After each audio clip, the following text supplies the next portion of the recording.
हमारा फैसला करेंगे।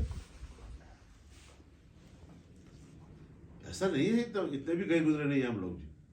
मगर पार्लियामान को सीधे हो जाएं, नहीं सीधे होंगे तो फिर मैदान में फैसले होंगे। और मैदान से क्या मुराद है?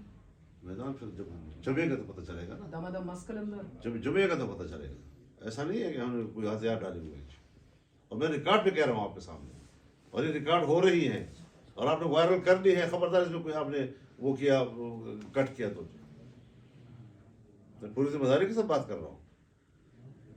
मैंने सारी जिंदगी दाढ़ी सफ़ेद कर ली है, काली दाढ़ी के साथ आया था, एक सफ़ेद नहीं सफ़ेद दाढ़ी से, और अब एक सफ़ेद काला नजर नहीं आ रहा हूँ मुझे। 27 साल का था, 72 साल का हो गया हूँ, इनसे तब्दील हो गए। मगर कभी पार्लियामानी सियासत तर्क करने का सोचा है इस पूरे सफर? 97 में सोचा था, ऐसा नहीं है कि हम इन चीज़ों को सोचते नहीं हैं। पार्लियामान हमारी जमहूरियत जो है वो हमारी तरजीह नहीं है। तरजीह तब है जब वो आइन के ताबे होगी, जब वो अवाम की ख्वाहिशात के ताबे होगी, मतलब फिर तो ढकोसला है। आपने पीडीएम में जो असूल सेट किए थे बहैसियत सरबराह पीडीएम, आज उन असूलों पे वो जमातें